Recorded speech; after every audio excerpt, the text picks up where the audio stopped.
Edward scolded the twins severely, but told Gordon it served him right. Gordon was furious. A few days later, some enthusiasts came.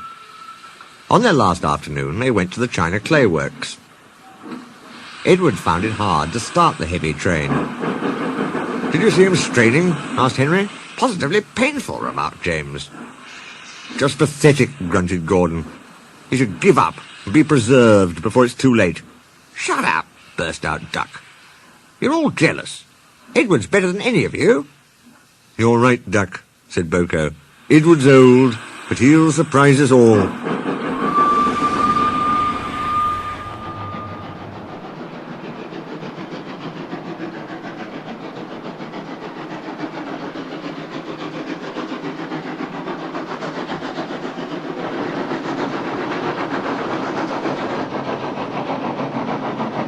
Bill and Ben were delighted with their visitors. They loved being photographed, and took the party to the workings in a brake van special.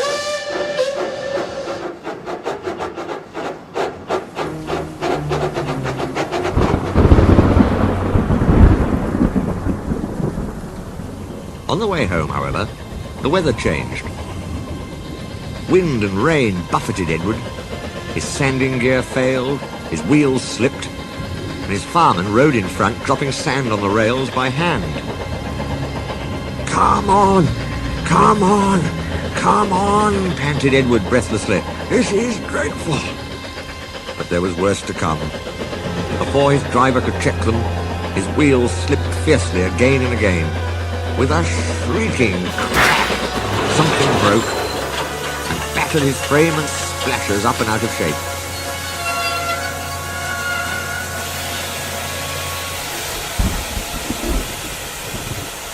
The passengers gathered round while the crew inspected the damage.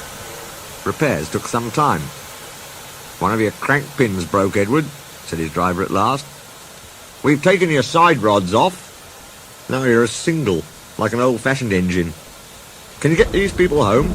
They must start back tonight." "I'll try, sir," promised Edward. They backed down to where the line was more nearly level.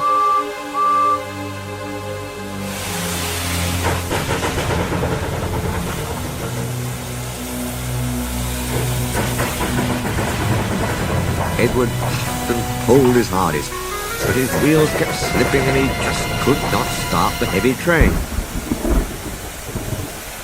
The passengers were getting anxious. Driver, fireman and guard went along the train making adjustments between the coaches. "We've loosened the couplings, Edward," they said. "Now you can pick your coaches up one by one, just as you do with trucks." "That will be much easier," said Edward gratefully. So, with the fireman standing carefully in front, the driver gently opened the regulator. "Come on," puffed Edward.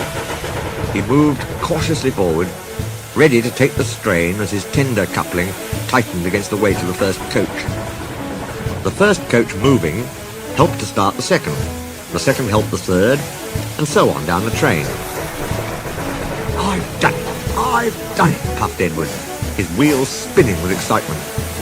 "Steady, boy," warned his driver, skillfully checking the wheel slip. "Well done, boy. You've got 'em, you've got 'em."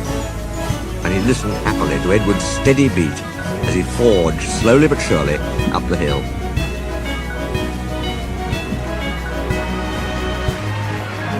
The passengers were thrilled. Most had their heads out of the windows. They waved and shouted, cheering Edward on.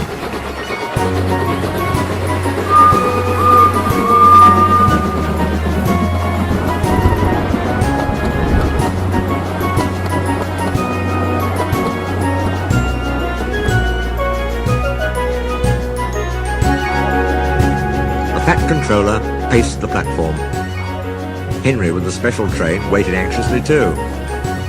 They heard a beep beep. Then, battered, weary but unbeaten, Edward steamed in.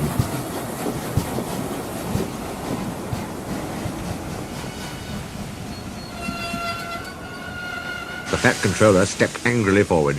He pointed to the clock. The excited passengers swept him aside. They cheered Edward, his driver and fireman to the Echo, before rushing off to get in Henry's train.